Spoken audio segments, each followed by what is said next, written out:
Olá, como vão? Sejam todos bem-vindos a mais um Era Uma Vez, essa nossa coleção de vídeos que trata de conflitos reais dos quais possamos extrair algum aprendizado. O vídeo de hoje volta ao tema liberdade de expressão com um personagem que já se tornou comum aqui no canal, o ex-presidente Luiz Inácio Lula da Silva. E neste caso, em razão de uma queixa-crime que ele apresentou por crimes contra a honra contra a jornalista Joyce Hasselman.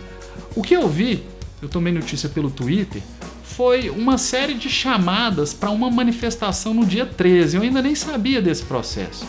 E ao ver isso, eu pensei que fosse alguma coisa, alguma movimentação em favor da Lava Jato. Só que a hora que eu me detive para ler do que se tratava, percebi que falavam de uma manifestação no dia de uma audiência em um processo que o Lula estaria movendo contra a jornalista. Pois a verdade é que ao me informar eu percebi que a audiência foi desmarcada porque a sentença já foi dada. Então nesse vídeo nós vamos entender o que levou o Lula a sentir-se vítima de crime contra a honra e como os tribunais ou o judiciário tratou da questão até agora em primeira instância no juizado especial criminal e na vara criminal, terceira vara criminal comum. Então vamos juntos nos informar acerca de mais essa treta.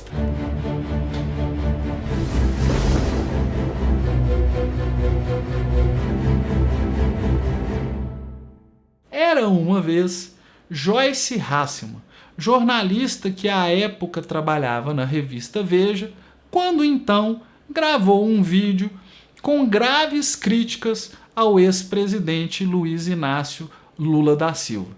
Vocês me conhecem, eu não estou aqui para defender o Lula, para defender a Joyce, eu quero entender a questão jurídica envolvida. Então, para começar, eu vou colocar aqui partes do vídeo que o ex-presidente indicou na petição inicial como sendo aquelas partes em que teriam sido cometidos os crimes contra a honra. Então, vocês ouçam aí, são 30 segundos, depois eu volto para que a gente possa analisar melhor a questão. Ele que se enraizou como um câncer no país, que comandou o saque ao Brasil, a roubalheira, ao mentor do maior esquema de corrupção da história do mundo, um corrupto dos piores, que institucionalizou a corrupção como método de governo, o homem que tem no DNA o prazer por dilapidar o patrimônio público. E para o corrupto, especialista em esquemas de corrupção. Pois é.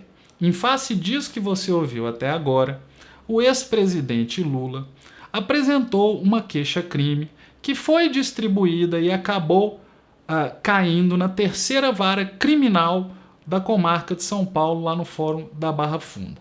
O juiz já sentenciou assim, na mesma semana, o Lula, eu acho que distribuiu a ação no dia 21, no dia 27 de outubro de 2015 já havia uma sentença entendendo o seguinte, olha, não há calúnia.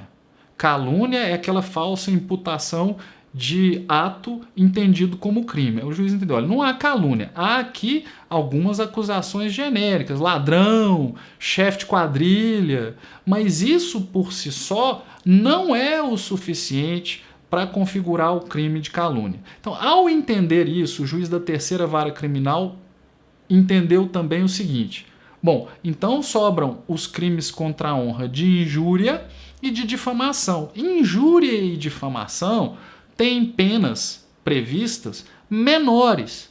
E tendo em vista a extensão da pena, esses dois crimes são objeto de juizado especial criminal. Então o juiz da terceira vara sentenciou entendendo que não havia calúnia e em relação aos outros crimes, se deu por incompetente e mandou a questão para o juizado. No juizado, desde 2015, o processo vem se desenrolando. Quem tiver interesse, procurar lá no site do TJ de São Paulo, vai ver que houve uma certa dificuldade para intimar, ou melhor, para citar a Joyce Hasselman. Até que num determinado momento ela foi citada e depois de uma série de medidas estabeleceu-se o dia 13 agora de março como sendo a data para a audiência. Houve audiência buscando conciliação, mas a conciliação não aconteceu. Um acordo para reparação civil do dano, isso não aconteceu. Então, no dia 13, estava lá marcada a audiência para que fosse instruído o processo e para que depois o juiz julgasse.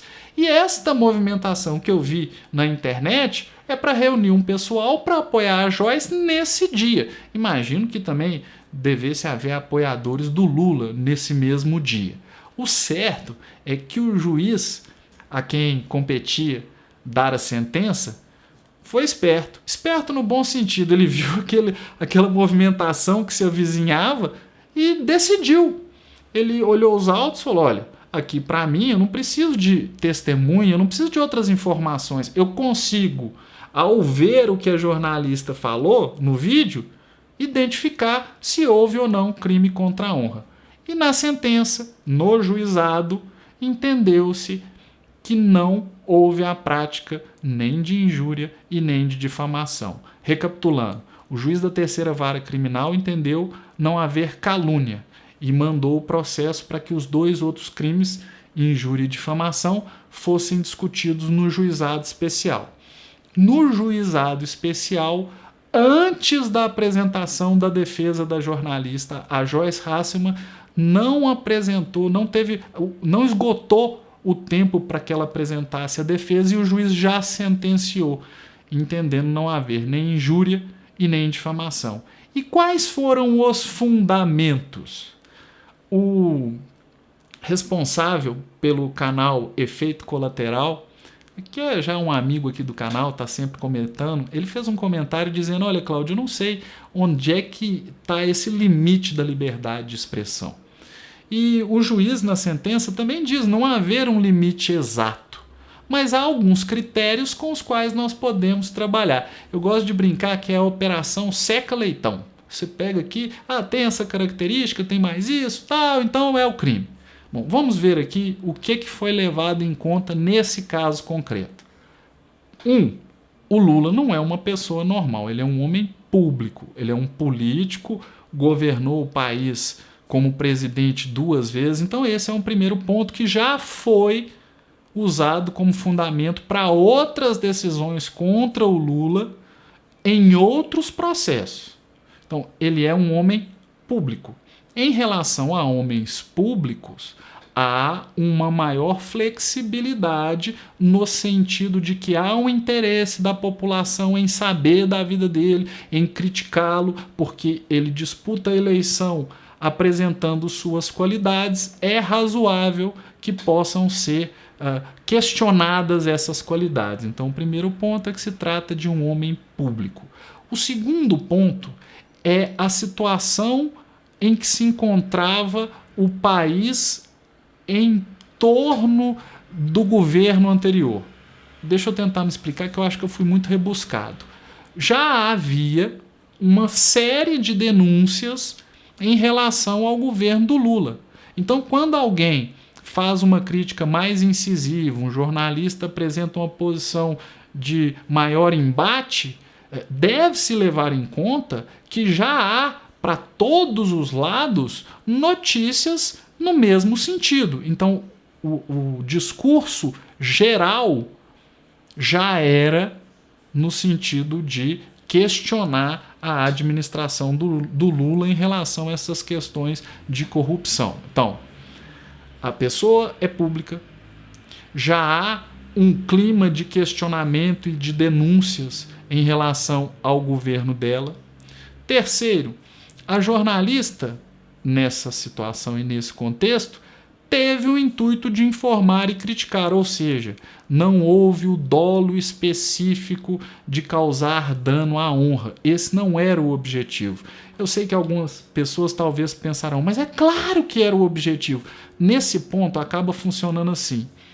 Havia um outro fundamento para a crítica? Havia um fundamento de opinião jornalística? Então é esse que deve preponderar. Porque senão, toda vez que alguém falar alguma coisa ofensiva, a gente vai dizer, quis prejudicar a honra. Então o juiz entendeu que não era esse o objetivo da jornalista.